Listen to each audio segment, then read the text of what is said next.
नमस्कार, खबरों के इस बुलेटिन में तुहाडा स्वागत है। मैं रमन शंकर। पहला पेश ने चोणवीआं खबरां। प्रधानमंत्री नरेंद्र मोदी ने भारत के पहले खिडौना मेले का वीडियो कॉन्फ्रेंस राਹੀਂ उद्घाटन किया।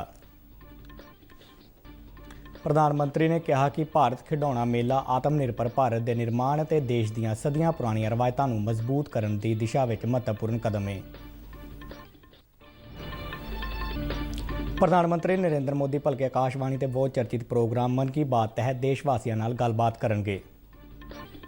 मन की बात प्रोग्राम का दूरदर्शन के सारे चैनलों वालों सीधा प्रसारण किया जाएगा।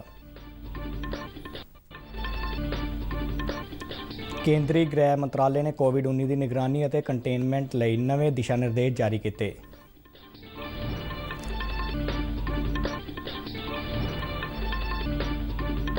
देश भर में हुण तक 1 करोड़ 42 लाख सेहत कर्मचारियों और फ्रंटलाइन वर्करां का कोविड टीकाकरण किया गया। देश में कोविड-19 तो ठीक होने की दर 97.14% हुई। देश के ਵੱਖ-ਵੱਖ हिस्सों में भगती अंदोलन के महान संत समाज सुधारक और अध्यात्मक गुरु श्री गुरु रविदास जी का 644वां प्रकाश पुरब पूरी धार्मिक श्रद्धा और आस्था नाल मनाया गया।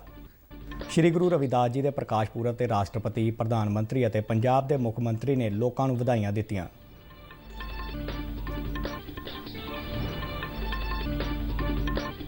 श्री गुरु रविदास महाराज जी के प्रकाश पुरब मौके जलंधर के लिंक रोड स्थित श्री गुरु रविदास भवन विखे विशाल समागम करवाए गए।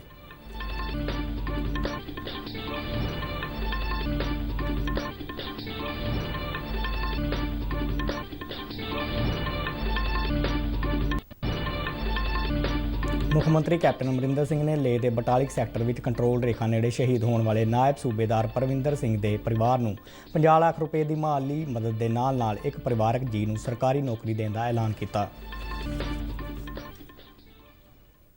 ते हुण खबरां विस्तार नाल। प्रधानमंत्री नरेंद्र मोदी ने कहा कि भारत खिडौना मेला आत्मनिर्भर भारत के निर्माण और देश ਦੀਆਂ सदियां पुरानियां रवायतों को मजबूत करने की दिशा में महत्वपूर्ण कदम है। भारत के इस पहले खिडौना मेले का वीडियो कॉन्फ्रेंस राਹੀਂ उद्घाटन करने मगरों प्रधानमंत्री ने अपने संबोधन में कहा कि भारत के स्थानक खिडौने दूजे खिडौणिਆਂ के मुकाबले वधेरे सस्ते और वातावरण अनुकूल उत्पादों तो बने होंदे ने। उन्होंने भारतीय खिडौना निर्मातावां नूं पर्यावरण और दिमाग के अनुकूल खिडौने बनाउण की अपील की। नरेंद्र मोदी ने कहा कि पहला खिडौना मेला व्यापारक जां आर्थिक गतिविधि नहीं है, सगों देश की सदियां पुरानी खेडों की संस्कृति को मजबूती प्रदान करने के उद्देश्य नाल किया गया समागम है। हमें खेल और खिलौनों के क्षेत्र में भी देश को आत्मनिर्भर बनाना है, वोकल फॉर लोकल होना है। इसके लिए हमें आज की जरूरतों को समझना होगा। हमें दुनिया के बाजार को, दुनिया की प्राथमिकताओं को जानना होगा। हमारे खिलौनों में बच्चों के लिए हमारे मूल्य, संस्कार और शिक्षाएं भी होनी चाहिए और उनकी गुणवत्ता भी अंतर्राष्ट्रीय मानकों के हिसाब से होनी चाहिए।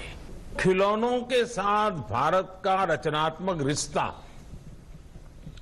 क्रिएटिव रिलेशन उतना ही पुराना है जितना इस भूभाग का इतिहास है। सिंधु घाटी सभ्यता, मोहनजोदारो और हड़प्पे के दौर के खिलौनों पर पूरी दुनिया ने रिसर्च की है। प्राचीन काल में दुनिया के यात्री जब भारत आते थे, वो भारत में खेलों को सीखते भी थे और अपने साथ खेल लेकर भी जाते थे। आज जो शतरंज दुनिया में इतना लोकप्रिय है, वो पहले चतुरंग या चादुरंगा के रूप में भारत में खेला जाता था। आधुनिक लूडो तब 25 के रूप में खेला जाता था। हमारे धर्म ग्रंथों में भी आप देखिए, बाल राम के लिए अलग अलग कितने ही खिलौनों का वर्णन मिलता है। उन्होंने कहा कि देश के लोगों ने सिंधु घाटी और मोहनजोदड़ो सभ्यतावां के खिडौणियां ते खोज की है। ਪ੍ਰਧਾਨ ਮੰਤਰੀ ਨੇ ਕਿਹਾ ਕਿ ਭਾਰਤ ਵਿੱਚ ਸ਼ੁਰੂ ਹੋਇਆ ਸ਼ਤਰੰਜ ਦਾ ਖੇਡ ਵਿਸ਼ਵ ਭਰ ਵਿੱਚ ਪ੍ਰਸਿੱਧ ਹੈ। ਉਹਨਾਂ ਕਿਹਾ ਕਿ ਭਾਰਤ ਵਿੱਚ ਸ਼ਤਰੰਜ ਪਹਿਲਾਂ ਚਤੁਰੰਗ ਜਾਂ ਚਦੁਰੰਗ ਅਤੇ ਲੁੱਡੋ ਨੂੰ ਪਚੀਸੀ ਦੇ ਰੂਪ ਵਿੱਚ ਖੇਡਿਆ ਜਾਂਦਾ ਸੀ। ਉਹਨਾਂ ਕਿਹਾ ਕਿ ਦੇਸ਼ ਦੇ ਖਿਡੌਣਾ ਉਦਯੋਗ ਵਿੱਚ ਬਹੁਤ ਵੱਡੀ ਤਾਕਤ ਲੁਕੀ ਹੋਈ ਹੈ ਅਤੇ ਆਤਮ ਨਿਰਭਰ ਭਾਰਤ ਅਭਿਆਨ ਨਾਲ ਇਸ ਵਿੱਚ ਹੋਰ ਵਾਧਾ ਹੋ ਰਿਹਾ ਹੈ। ਪ੍ਰਧਾਨ ਮੰਤਰੀ ਨੇ ਕਿਹਾ ਕਿ ਸਥਾਨਕ ਖਿਡੌਣੇ ਬੱਚਿਆਂ ਵਿੱਚ ਏਕਤਾ ਦੀ ਭਾਵਨਾ ਨੂੰ ਮਜ਼ਬੂਤ ਕਰਦੇ ਨੇ। ਉਹਨਾਂ ਕਿਹਾ ਕਿ ਭਾਰਤੀ ਖਿਡੌਣੇ ਮਨੋਰੰਜਨ ਦੇ ਨਾਲ-ਨਾਲ ਜਟਿਲ ਵਿਗਿਆਨਕ ਸਿਧਾਂਤਾਂ ਨੂੰ ਆਸਾਨੀ ਨਾਲ ਸਿਖਾਉਣ ਵਿੱਚ ਮਹੱਤਵਪੂਰਨ ਭੂਮਿਕਾ ਨਿਭਾਉਂਦੇ ਨੇ। ਲੱਟੂ ਸਾਨੂੰ ਗੁਰਤਾਕਰਸ਼ਣ ਤੇ ਸੰਤੁਲਨ ਅਤੇ ਗੁਲੇਲ ਤਾਕਤ ਅਤੇ ਗਤੀ ਦੀ ਊਰਜਾ ਬਾਰੇ ਸਿੱਖਿਆ ਦਿੰਦੇ ਨੇ। ਖਿਡੌਣੇ ਬੱਚਿਆਂ ਦੀ ਸਿੱਖਣ ਦੀ ਪ੍ਰਕਿਰਿਆ ਵਿੱਚ ਬੇਹੱਦ ਸਹਾਈ ਹੁੰਦੇ ਨੇ। ਇਸ ਲਈ ਪ੍ਰਧਾਨ ਮੰਤਰੀ ਨੇ ਮਾਪਿਆਂ ਨੂੰ ਆਪਣੇ ਬੱਚਿਆਂ ਦੇ ਨਾਲ ਖੇਡਣ ਦੀ ਵੀ ਅਪੀਲ ਕੀਤੀ। ਅੱਜ ਦੇ ਇਸ ਭਾਰਤ ਖਿਡੌਣਾ ਮੇਲੇ ਦੇ ਉਦਘਾਟਨੀ ਸਮਾਗਮ ਦੌਰਾਨ ਪ੍ਰਧਾਨ ਮੰਤਰੀ ਨੇ ਕਰਨਾਟਕ ਦੇ ਚੰਨਪਟਨਾ, ਉੱਤਰ ਪ੍ਰਦੇਸ਼ ਦੇ ਵਾਰਾਣਸੀ ਅਤੇ ਰਾਜਸਥਾਨ ਦੇ ਜੈਪੁਰ ਦੇ ਖਿਡੌਣਾ ਨਿਰਮਾਤਾਵਾਂ ਨਾਲ ਗੱਲਬਾਤ ਵੀ ਕੀਤੀ। ਉਹਨਾਂ 200 ਵਰ੍ਹਿਆਂ ਤੋਂ ਖਿਡੌਣਿਆਂ ਦਾ ਵਪਾਰ ਕਰ ਰਹੇ ਚੰਨਪਟਨਾ ਦੇ ਖਿਡੌਣਾ ਵਿਕਰੇਤਾ ਸਮੂਹਾਂ ਨਾਲ ਆਪਣੇ ਉਤਪਾਦ ਵਿਸ਼ਵ ਭਰ ਵਿੱਚ ਵੇਚਣ ਲਈ ਈ-ਮਾਰਕੀਟ ਦਾ ਇਸਤੇਮਾਲ ਕਰਨ ਦੀ ਅਪੀਲ ਕੀਤੀ। ਉਹਨਾਂ ਵਾਰਾਣਸੀ ਦੇ ਖਿਡੌਣਾ ਨਿਰਮਾਤਾਵਾਂ ਨੂੰ ਬੱਚਿਆਂ ਨਾਲ ਸੰਬੰਧਿਤ ਖਿਡੌਣੇ ਬਣਾਉਣ ਲਈ ਕਿਹਾ। ਭਾਰਤ ਖਿਡੌਣਾ ਮੇਲੇ ਵਿੱਚ 1000 ਤੋਂ ਵੱਧ ਖਿਡੌਣਾ ਨਿਰਮਾਤਾ ਹਿੱਸਾ ਲੈ ਰਹੇ ਨੇ। ਅੱਜ ਦੇ ਸਮਾਗਮ ਦੌਰਾਨ ਕੇਂਦਰੀ ਕੱਪੜਾ ਮੰਤਰੀ ਸਮ੍ਰਿਤੀ ਇਰਾਨੀ ਨੇ ਕਿਹਾ ਕਿ ਖਿਡੌਣਾ ਮੇਲੇ ਵਿੱਚ 11 ਸੂਬਿਆਂ ਦੇ ਪਵੇਲੀਅਨ ਦਿਖਾਈ ਦੇਣਗੇ। ਇਸ ਮੇਲੇ ਵਿੱਚ ਖਿਡੌਣਾ ਉਦਯੋਗ ਦੇ 100 ਮਾਹਰ ਅਤੇ ਜਾਣਕਾਰ ਹਿੱਸਾ ਲੈਣਗੇ। ਉਹਨਾਂ ਕਿਹਾ ਕਿ ਭਾਰਤ ਖਿਡੌਣਾ ਮੇਲਾ ਪ੍ਰਧਾਨ ਮੰਤਰੀ ਨਰਿੰਦਰ ਮੋਦੀ ਦੀ ਪ੍ਰੇਰਣਾ ਅਤੇ ਨਿਰਦੇਸ਼ਾਂ ਅਨੁਸਾਰ ਆਯੋਜਿਤ ਕੀਤਾ ਜਾ ਰਿਹਾ ਹੈ। India Toy Fair 2021 will see pavilions by 11 partner states from amongst 30,000 units across the country. 60 toy clusters today, Honorable Prime Minister, sir, are looking forward to your blessings. ਪ੍ਰਧਾਨ ਮੰਤਰੀ ਨਰਿੰਦਰ ਮੋਦੀ ਭਲਕੇ ਸਵੇਰੇ 11 ਵਜੇ ਆਕਾਸ਼ਵਾਣੀ ਤੇ ਚਰਚਿਤ ਪ੍ਰੋਗਰਾਮ ਮਨ ਕੀ ਬਾਤ ਰਾਹੀਂ ਦੇਸ਼ ਵਾਸੀਆਂ ਨਾਲ ਰੂਬਰੂ ਹੋਣਗੇ। ਮਨ ਕੀ ਬਾਤ ਪ੍ਰੋਗਰਾਮ ਦੀ ਇਹ 74ਵੀਂ ਕੜੀ ਹੋਵੇਗੀ। ਇਸ ਪ੍ਰੋਗਰਾਮ ਦਾ ਪ੍ਰਸਾਰਣ ਆਲ ਇੰਡੀਆ ਰੇਡੀਓ ਅਤੇ ਦੂਰਦਰਸ਼ਨ ਦੇ ਸਮੁੱਚੇ ਨੈਟਵਰਕ ਤੇ ਕੀਤਾ ਜਾਵੇਗਾ। ਇਸ ਤੋਂ ਇਲਾਵਾ ਇਸ ਪ੍ਰੋਗਰਾਮ ਨੂੰ DD news, all India radio, PMO ਅਤੇ ਸੂਚਨਾ ਤੇ ਪ੍ਰਸਾਰਣ ਮੰਤਰਾਲੇ ਦੇ YouTube ਚੈਨਲਾਂ ਤੇ ਸੁਣਿਆ ਜਾ ਸਕਦਾ ਹੈ। ਮਨ ਕੀ ਬਾਤ ਦੇ ਪ੍ਰਸਾਰਣ ਤੋਂ ਤੁਰੰਤ ਬਾਅਦ ਡੀਡੀ ਪੰਜਾਬੀ ਤੇ ਇਸ ਦਾ ਪੰਜਾਬੀ ਅਨੁਵਾਦ ਪ੍ਰਸਾਰਿਤ ਕੀਤਾ ਜਾਵੇਗਾ। ਮਨ ਕੀ ਬਾਤ ਪ੍ਰੋਗਰਾਮ ਦੇ ਪੰਜਾਬੀ ਅਨੁਵਾਦ ਨੂੰ ਰਾਤ 8 ਵਜੇ ਮੁੜ ਪ੍ਰਸਾਰਿਤ ਕੀਤਾ ਜਾਵੇਗਾ। ਕੇਂਦਰੀ ਗ੍ਰਹਿ ਮੰਤਰਾਲੇ ਨੇ ਕੋਵਿਡ-19 ਦੀ ਨਿਗਰਾਨੀ, ਕੰਟੇਨਮੈਂਟ ਅਤੇ ਪ੍ਰਬੰਧਨ ਸੰਬੰਧੀ 31 ਮਾਰਚ ਤੱਕ ਲਈ ਨਵੇਂ ਦਿਸ਼ਾ ਨਿਰਦੇਸ਼ ਜਾਰੀ ਕੀਤੇ ਨੇ। ਮੰਤਰਾਲੇ ਵੱਲੋਂ ਜਾਰੀ ਹਦਾਇਤ ਵਿੱਚ ਕਿਹਾ ਗਿਆ ਹੈ ਕਿ ਭਾਵੇਂ ਕੋਵਿਡ-19 ਦੇ ਐਕਟਿਵ ਅਤੇ ਨਵੇਂ ਕੇਸਾਂ ਦੀ ਗਿਣਤੀ ਵਿੱਚ ਕਮੀ ਦਾ ਰੁਝਾਨ ਹੈ, ਪਰ ਫਿਰ ਵੀ ਮਹਾਮਾਰੀ ਤੇ ਕਾਬੂ ਪਾਉਣ ਲਈ ਨਿਗਰਾਨੀ, ਕੰਟੇਨਮੈਂਟ ਅਤੇ ਚੌਕਸੀ ਵਰਤਣੀ ਲਾਜ਼ਮੀ ਹੈ। ਮੰਤਰਾਲੇ ਨੇ ਹਦਾਇਤਾਂ ਵਿੱਚ ਸੂਬਿਆਂ ਤੇ ਕੇਂਦਰ ਸ਼ਾਸਿਤ ਪ੍ਰਦੇਸ਼ਾਂ ਨੂੰ ਵਿਸ਼ਾਣੂ ਦੀ ਸੰਚਾਰ ਲੜੀ ਨੂੰ ਤੋੜਨ ਲਈ ਟੀਕਾਕਰਨ ਮੁਹਿੰਮ ਨੂੰ ਹੋਰ ਤੇਜ਼ ਕਰਨ ਦੀ ਸਲਾਹ ਦਿੱਤੀ ਹੈ। ਮੰਤਰਾਲੇ ਨੇ ਕਿਹਾ ਕਿ ਮਹਾਮਾਰੀ ਤੋਂ ਪ੍ਰਭਾਵਿਤ ਇਲਾਕਿਆਂ ਵਿੱਚ ਕੰਟੇਨਮੈਂਟ ਜ਼ੋਨਾਂ ਦੀ ਪਛਾਣ ਬੇਹੱਦ ਧਿਆਨ ਨਾਲ ਕੀਤੀ ਜਾਣੀ ਚਾਹੀਦੀ ਹੈ ਅਤੇ ਇਨ੍ਹਾਂ ਜ਼ੋਨਾਂ ਵਿੱਚ ਕੋਵਿਡ ਸੰਬੰਧੀ ਨਿਯਮਾਂ ਦੀ ਸਖਤੀ ਨਾਲ ਪਾਲਣਾ ਨੂੰ ਯਕੀਨੀ ਬਣਾਇਆ ਜਾਵੇ। ਮੰਤਰਾਲੇ ਨੇ ਸੂਬਿਆਂ ਨੂੰ ਕੋਵਿਡ ਅਨੁਕੂਲ ਮਾਹੌਲ ਨੂੰ ਉਤਸ਼ਾਹਿਤ ਕਰਨ ਅਤੇ ਹਦਾਇਤਾਂ ਨੂੰ ਸਖਤੀ ਨਾਲ ਲਾਗੂ ਕਰਾਉਣ ਲਈ ਵੀ ਕਿਹਾ ਹੈ। ਇਨ੍ਹਾਂ ਹਦਾਇਤਾਂ ਮੁਤਾਬਕ ਆਗਿਆ ਵਾਲੀਆਂ ਗਤੀਵਿਧੀਆਂ ਲਈ ਮਿਆਰ ਸੰਚਾਲਨ ਪ੍ਰਕਿਰਿਆ ਨੂੰ ਵੀ ਸਖਤੀ ਨਾਲ ਲਾਗੂ ਕਰਨ ਦੇ ਨਿਰਦੇਸ਼ ਦਿੱਤੇ ਗਏ ਨੇ। ਕੇਂਦਰ ਸਰਕਾਰ ਨੇ ਕੋਰੋਨਾ ਮਹਾਮਾਰੀ ਦੀ ਮੌਜੂਦਾ ਸਥਿਤੀ ਨੂੰ ਧਿਆਨ ਵਿੱਚ ਰੱਖਦਿਆਂ ਕੌਮਾਂਤਰੀ ਵਪਾਰਕ ਉਡਾਨਾਂ ਤੇ 31 ਮਾਰਚ ਤੱਕ ਪਾਬੰਦੀਆਂ ਨੂੰ ਬਰਕਰਾਰ ਰੱਖਣ ਦਾ ਫੈਸਲਾ ਕੀਤਾ ਹੈ। ਸ਼ਹਿਰੀ ਹਵਾਬਾਜ਼ੀ ਦੇ ਡਾਇਰੈਕਟੋਰੇਟ ਜਨਰਲ ਵੱਲੋਂ ਜਾਰੀ ਸਰਕੂਲਰ ਮੁਤਾਬਕ ਕੌਮਾਂਤਰੀ ਵਪਾਰਕ ਯਾਤਰੂ ਉਡਾਨਾਂ ਤੇ 31 ਮਾਰਚ ਤੱਕ ਪਾਬੰਦੀ ਰਹੇਗੀ। DGC ਦੇ ਸਰਕੂਲਰ ਮੁਤਾਬਕ ਕੇਸ ਤੋਂ ਕੇਸ ਦੇ ਆਧਾਰ ਤੇ ਸੰਬੰਧਿਤ ਅਧਿਕਾਰਤ ਅਥਾਰਟੀ ਵੱਲੋਂ ਚੋਣਵੇਂ ਰੂਟਾਂ ਤੇ ਕੌਮਾਂਤਰੀ ਉਡਾਨਾਂ ਦੀ ਆਗਿਆ ਦਿੱਤੀ ਜਾਵੇਗੀ। ਉਹਨਾਂ ਕਿਹਾ ਕਿ ਇਹ ਪਾਬੰਦੀਆਂ ਕਾਰਗੋ ਉਡਾਨਾਂ ਤੇ ਲਾਗੂ ਨਹੀਂ ਹੋਣਗੀਆਂ ਤੇ ਬੰਦੇ ਭਾਰਤ ਮਿਸ਼ਨ ਤਹਿਤ ਵਿਸ਼ੇਸ਼ ਕੌਮਾਂਤਰੀ ਉਡਾਨਾਂ ਵੀ ਜਾਰੀ ਰਹਿਣਗੀਆਂ। ਸਰਕੂਲਰ ਮੁਤਾਬਕ 에ਅਰ ਬੱਬਲ ਵਿੱਚ ਵੀ ਕੌਮਾਂਤਰੀ ਉਡਾਨਾਂ ਨੂੰ ਪਾਬੰਦੀ ਤੋਂ ਮੁਕਤ ਰੱਖਿਆ ਗਿਆ ਹੈ। ਭਾਰਤ ਵੱਲੋਂ ਅਮਰੀਕਾ, ਬਰਤਾਨੀਆ, ਸੰਯੁਕਤ ਅਰਬ ਅਮੀਰਾਤ, ਕੀਨੀਆ, ਭੂਟਾਨ ਅਤੇ ਫਰਾਂਸ ਨੇ ਹੋਰਨਾਂ ਲਈ ਮੁਲਕਾਂ ਨਾਲ 에ਅਰ ਬੱਬਲ ਸਮਝੌਤੇ ਕੀਤੇ ਗਏ ਨੇ। ਇਨ੍ਹਾਂ ਸਮਝੌਤਿਆਂ ਤਹਿਤ ਦੋ ਦੇਸ਼ ਆਪਸ ਵਿੱਚ ਸਿੱਧੀ ਹਵਾਈ ਯਾਤਰਾ ਨੂੰ ਪ੍ਰਵਾਨਗੀ ਦਿੰਦੇ ਨੇ। ਦੇਸ਼ ਭਰ ਵਿੱਚ ਹੁਣ ਤੱਕ 1 ਕਰੋੜ 42 ਲੱਖ ਸਿਹਤ ਕਰਮਚਾਰੀਆਂ ਅਤੇ ਫਰੰਟ ਲਾਈਨ ਵਰਕਰਾਂ ਦਾ ਕੋਵਿਡ ਟੀਕਾਕਰਨ ਕੀਤਾ ਜਾ ਚੁੱਕਾ ਹੈ। ਸਿਹਤ ਮੰਤਰਾਲੇ ਵੱਲੋਂ ਦਿੱਤੀ ਗਈ ਜਾਣਕਾਰੀ ਮੁਤਾਬਕ ਬੀਤੇ 24 ਘੰਟਿਆਂ ਵਿੱਚ 7,69,000 ਕੋਵਿਡ ਦੀਆਂ ਖੁਰਾਕਾਂ ਦਿੱਤੀਆਂ ਗਈਆਂ। ਕੋਵਿਡ-19 ਦੇ ਅਗਲੇ ਗੇੜ ਤਹਿਤ 60 ਸਾਲ ਤੋਂ ਵੱਧ ਉਮਰ ਦੇ ਨਾਗਰਿਕਾਂ ਨੂੰ ਵੈਕਸੀਨ ਲਗਾਉਣ ਦਾ ਅਮਲ 1 ਮਾਰਚ ਤੋਂ ਸ਼ੁਰੂ ਹੋਵੇਗਾ। ਇਸੇ ਪੜਾਅ ਦੌਰਾਨ ਹੋਰਨਾਂ ਅਲਾਮਤਾਂ ਤੋਂ ਪੀੜਤ 45 ਸਾਲ ਤੋਂ ਵੱਧ ਉਮਰ ਦੇ ਨਾਗਰਿਕਾਂ ਦਾ ਵੀ ਟੀਕਾਕਰਨ ਕੀਤਾ ਜਾਵੇਗਾ। ਇਸ ਗੇੜ ਦੇ ਟੀਕਾਕਰਨ ਲਈ 10,000 ਵੈਕਸੀਨੇਸ਼ਨ ਸੈਂਟਰ ਸਥਾਪਿਤ ਕੀਤੇ ਗਏ ਨੇ। ਸਰਕਾਰੀ ਕੇਂਦਰਾਂ ਵਿੱਚ ਇਹ ਵੈਕਸੀਨ ਮੁਫਤ ਲਗਾਈ ਜਾਵੇਗੀ। ਇਸੇ ਦੌਰਾਨ ਦੇਸ਼ ਵਿੱਚ ਕੋਵਿਡ-19 ਤੋਂ ਸਿਹਤਯਾਬ ਹੋਣ ਦੀ ਦਰ 97.14% ਹੋ ਗਈ ਹੈ। ਬੀਤੇ 24 ਘੰਟਿਆਂ ਵਿੱਚ 12,000 ਤੋਂ ਵੱਧ ਮਰੀਜ਼ ਸਿਹਤਯਾਬ ਹੋਏ। ਸਿਹਤ ਮੰਤਰਾਲੇ ਅਨੁਸਾਰ ਹੁਣ ਤੱਕ 1 ਕਰੋੜ 7 ਲੱਖ ਤੋਂ ਵੱਧ ਮਰੀਜ਼ ਠੀਕ ਹੋ ਚੁੱਕੇ ਨੇ।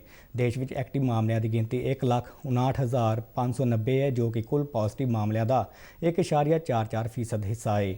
ਮੰਤਰਾਲੇ ਮੁਤਾਬਕ ਪਿਛਲੇ ਇੱਕ ਦਿਨ ਦੌਰਾਨ 16,488 ਨਵੇਂ ਕੋਵਿਡ ਕੇਸਾਂ ਦੀ ਪੁਸ਼ਟੀ ਹੋਈ ਹੈ, ਜਿਸ ਨਾਲ ਕੁੱਲ ਕੇਸਾਂ ਦੀ ਗਿਣਤੀ 1 ਕਰੋੜ 10 ਲੱਖ ਤੋਂ ਪਾਰ ਹੋ ਗਈ ਹੈ। ਸਿਹਤ ਮੰਤਰਾਲੇ ਨੇ ਦੱਸਿਆ ਕਿ ਬੀਤੇ 24 ਘੰਟਿਆਂ ਵਿੱਚ ਇਸ ਮਹਾਮਾਰੀ ਨਾਲ 113 ਮਰੀਜ਼ਾਂ ਦੀ ਮੌਤ ਹੋਈ।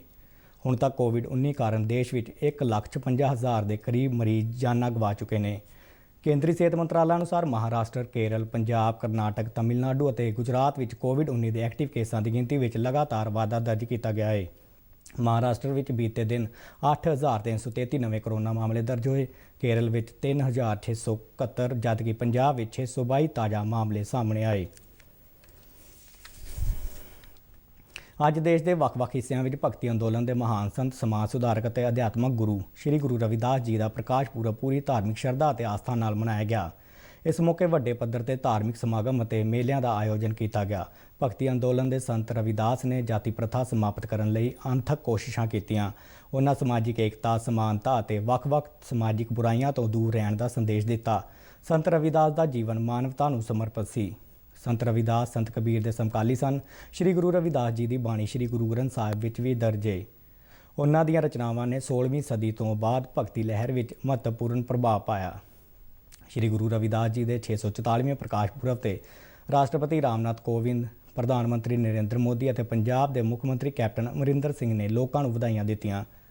ਰਾਸ਼ਟਰਪਤੀ ਨੇ ਆਪਣੇ ਸੁਨੇਹੇ ਵਿੱਚ ਕਿਹਾ ਕਿ ਗੁਰੂ ਰਵਿਦਾਸ ਨੇ ਸਮਾਜਿਕ ਬਰਾਬਰੀ, ਏਕਤਾ, ਨੈਤਿਕਤਾ ਅਤੇ ਕਿਰਤ ਦੀਆਂ ਕਦਰਾਂ ਕੀਮਤਾਂ ਤੇ ਜ਼ੋਰ ਦਿੱਤਾ।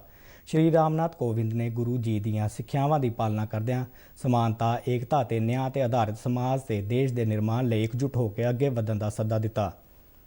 ਪ੍ਰਧਾਨ ਮੰਤਰੀ ਨਰਿੰਦਰ ਮੋਦੀ ਨੇ ਆਪਣੇ ਵਧਾਈ ਸੁਨੇਹੇ ਵਿੱਚ ਕਿਹਾ ਕਿ ਸੰਤ ਰਵਿਦਾਸ ਜੀ ਨੇ ਸਦੀਆਂ ਪਹਿਲਾਂ ਬਰਾਬਰੀ, ਸਦਭਾਵਨਾ ਅਤੇ ਦਇਆ ਦਾ ਸੁਨੇਹਾ ਦਿੱਤਾ, ਜੋ ਦੇਸ਼ ਵਾਸੀਆਂ ਨੂੰ ਯੁਗਾਂ ਤੱਕ ਪ੍ਰੇਰਿਤ ਕਰਦਾ ਰਹੇਗਾ। ਮੁੱਖ ਮੰਤਰੀ ਕੈਪਟਨ ਅਮਰਿੰਦਰ ਸਿੰਘ ਨੇ ਵੀ ਸ੍ਰੀ ਗੁਰੂ ਰਵਿਦਾਸ ਜੀ ਦੇ ਪ੍ਰਕਾਸ਼ ਪੁਰਬ ਤੇ ਲੱਖ-ਲੱਖ ਵਧਾਈਆਂ ਦਿੱਤੀਆਂ। ਉਹਨਾਂ ਕਿਹਾ ਕਿ ਸ੍ਰੀ ਗੁਰੂ ਰਵਿਦਾਸ ਜੀ ਦੀ ਯਾਦ ਵਿੱਚ ਹੁਸ਼ਿਆਰਪੁਰ ਦੇ ਪਿੰਡ ਖੁਰਾਲਗੜ੍ਹ ਵਿਖੇ ਗੁਰੂ ਰਵਿਦਾਸ ਮੈਮੋਰੀਅਲ ਫਾਊਂਡੇਸ਼ਨ ਸਥਾਪਿਤ ਕਰਨ ਜਾ ਰਹੇ ਹਾਂ, ਤਾਂ ਜੋ ਸਾਡੀਆਂ ਆਉਣ ਵਾਲੀਆਂ ਪੀੜ੍ਹੀਆਂ ਗੁਰੂ ਜੀ ਦੀਆਂ ਸਿੱਖਿਆਵਾਂ ਤੋਂ ਵਾਂਝੀਆਂ ਨਾ ਰਹਿ ਸਕਣ।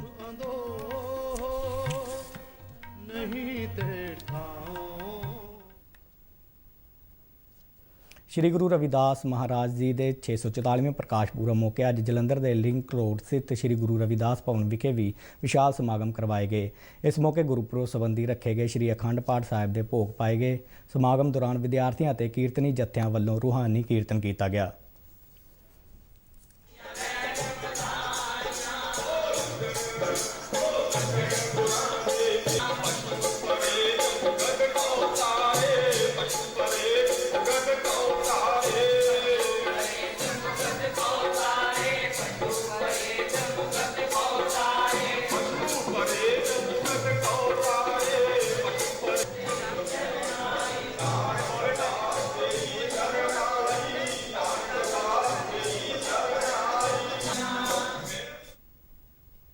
ਸਮਾਗਮ ਦੌਰਾਨ ਵੱਖ-ਵੱਖ ਬੁਲਾਰਿਆਂ ਨੇ ਸ੍ਰੀ ਗੁਰੂ ਰਵਿਦਾਸ ਜੀ ਦੀਆਂ ਸਿੱਖਿਆਵਾਂ ਅਤੇ ਸਮਾਜ ਵਿੱਚ ਫੈਲੀ ਨਾ ਬਰਾਬਰੀ, ਭੇਦਭਾਵ ਅਤੇ ਹੋਰ ਕੁਰੀਤੀਆਂ ਵਿਰੁੱਧ ਦਿੱਤੇ ਗਏ ਉਪਦੇਸ਼ ਤੋਂ ਜਾਣੂ ਕਰਵਾਇਆ। ਇਸ ਸਮਾਗਮ ਵਿੱਚ ਉੱਘੀਆਂ ਸਿਆਸੀ, ਧਾਰਮਿਕ ਅਤੇ ਸਮਾਜਿਕ ਸ਼ਖਸੀਅਤਾਂ ਤੋਂ ਇਲਾਵਾ ਭਾਰੀ ਗਿਣਤੀ ਵਿੱਚ ਸੰਗਤਾਂ ਨੇ ਸ਼ਿਰਕਤ ਕੀਤੀ। ਸਮਾਗਮ ਮਗਰੋਂ ਗੁਰੂ ਕਾ ਲੰਗਰ ਅਟੁੱਟ ਵਰਤਿਆ। ਪੰਜਾਬ ਦੇ ਮੁੱਖ ਮੰਤਰੀ ਕੈਪਟਨ ਅਮਰਿੰਦਰ ਸਿੰਘ ਨੇ ਲੇਹ ਦੇ ਬਟਾਲਿਕ ਸੈਕਟਰ ਦੇ ਉਚਾਈ ਵਾਲੇ ਖੇਤਰ ਵਿੱਚ ਕੰਟਰੋਲ ਰੇਖਾ ਨੇੜੇ ਸ਼ਹੀਦ ਹੋਣ ਵਾਲੇ ਨਾਇਬ ਸੂਬੇਦਾਰ ਪਰਵਿੰਦਰ ਸਿੰਘ ਦੇ ਪਰਿਵਾਰ ਨੂੰ 50 ਲੱਖ ਰੁਪਏ ਦੀ ਮਾਲੀ ਮਦਦ ਦੇ ਨਾਲ ਇੱਕ ਪਰਿਵਾਰਕ ਜੀ ਨੂੰ ਸਰਕਾਰੀ ਨੌਕਰੀ ਦੇਣ ਦਾ ਐਲਾਨ ਕੀਤਾ ਹੈ। ਜੇਸੀਓ ਪਰਵਿੰਦਰ ਸਿੰਘ ਆਪਣੇ ਪਿਤਾ, ਪਤਨੀ ਅਤੇ 11 ਅਤੇ 13 ਸਾਲਾਂ 2 ਲੜਕਿਆਂ ਨੂੰ ਵਿਛੋੜਾ ਦੇ ਗਏ ਨੇ। ਸ਼ਹੀਦ ਦੇ ਪਰਿਵਾਰ ਨਾਲ ਹਮਦਰਦੀ ਜ਼ਾਹਰ ਕਰਦਿਆਂ ਮੁੱਖ ਮੰਤਰੀ ਨੇ ਭਰੋਸਾ ਦਿਵਾਇਆ ਕਿ ਸੂਬਾ ਸਰਕਾਰ ਉਹਨਾਂ ਦੀ ਹਰ ਸੰਭਵ ਮਦਦ ਕਰੇਗੀ। ਸ਼ਹੀਦ ਪਰਵਿੰਦਰ ਸਿੰਘ ਦੀ ਮ੍ਰਿਤਕ ਦੇਹ ਨੂੰ ਭਲਕੇ ਉਹਨਾਂ ਦੇ ਜੱਦੀ ਪਿੰਡ ਜਗਰਾਓਂ ਵਿਖੇ ਲਿਜਾਇਆ ਜਾਵੇਗਾ, ਜਿੱਥੇ ਉਹਨਾਂ ਦਾ ਪੂਰੇ ਫੌਜੀ ਸਨਮਾਨਾਂ ਨਾਲ ਅੰਤਿਮ ਸੰਸਕਾਰ ਕੀਤਾ ਜਾਵੇਗਾ। ਜੰਮੂ ਕਸ਼ਮੀਰ ਦੇ ਰਿਆਸੀ ਜ਼ਿਲ੍ਹੇ ਵਿੱਚ ਸੁਰੱਖਿਆ ਬਲਾਂ ਨੇ ਅੱਤਵਾਦੀਆਂ ਦੀ ਇੱਕ ਲੁਕਣਗਾਹ ਦਾ ਪਰਦਾਫਾਸ਼ ਕਰਕੇ ਭਾਰੀ ਮਾਤਰਾ ਵਿੱਚ ਹਥਿਆਰ ਅਤੇ ਗੋਲੀ ਸਿੱਕਾ ਬਰਾਮਦ ਕੀਤਾ ਹੈ। ਰੱਖਿਆ ਬੁਲਾਰੇ ਮੁਤਾਬਕ ਜੰਮੂ ਕਸ਼ਮੀਰ ਪੁਲਿਸ ਫੌਜ ਅਤੇ CRPF ਦੀਆਂ ਟੁਕੜੀਆਂ ਵੱਲੋਂ ਸਾਂਝੇ ਤੌਰ ਤੇ ਵਿੱਢੇ ਗਏ ਆਪਰੇਸ਼ਨ ਵਿੱਚ ਭਾਰੀ ਗਿਣਤੀ ਵਿੱਚ ਬੰਦੂਕਾਂ ਅਤੇ ਹੋਰ ਧਮਾਕਾ ਖੇਜ਼ ਸਮੱਗਰੀ ਸਮੇਤ ਗੋਲੀ ਸਿੱਕਾ ਬਰਾਮਦ ਕੀਤਾ ਗਿਆ। ਉਹਨਾਂ ਦੱਸਿਆ ਕਿ ਗੁਪਤ ਸੂਤਰਾਂ ਦੇ ਹਵਾਲੇ ਤੋਂ ਰਿਆਸੀ ਦੇ ਸਿਲਦਾਰ, ਰਣਜਾਤੀ ਤੇ ਰੁੱਸੋਵਾਲੀ ਦੇ ਕੁਝ ਇਲਾਕਿਆਂ ਵਿੱਚ ਸ਼ੱਕੀ ਗਤੀਵਿਧੀਆਂ ਦੀ ਜਾਣਕਾਰੀ ਮਿਲੀ ਸੀ, ਜਿਸ ਦੇ ਆਧਾਰ ਤੇ ਸੁਰੱਖਿਆ ਬੱਲਾਂ ਵੱਲੋਂ ਤਲਾਸ਼ੀ ਮੁਹਿੰਮ ਸ਼ੁਰੂ ਕੀਤੀ ਗਈ। ਉਹਨਾਂ ਦੱਸਿਆ ਕਿ ਸੁਰੱਖਿਆ ਬੱਲਾਂ ਨੇ ਆਸ-ਪਾਸ ਦੇ ਇਲਾਕੇ ਨੂੰ ਘੇਰ ਕੇ ਅੱਤਵਾਦੀਆਂ ਦੀ ਭਾਲ ਲਈ ਛਾਪੇਮਾਰੀ ਮੁਹਿੰਮਾਂ ਸ਼ੁਰੂ ਕਰ ਦਿੱਤੀਆਂ ਨੇ। ਇਸ ਦੇ ਨਾਲ ਹੀ ਖਬਰਾਂ ਦਾ ਇਹ ਬੁਲੇਟਿਨ ਖਤਮ ਹੁੰਦਾ ਹੈ। ਆਗਿਆ ਦਿਓ, ਨਮਸਕਾਰ।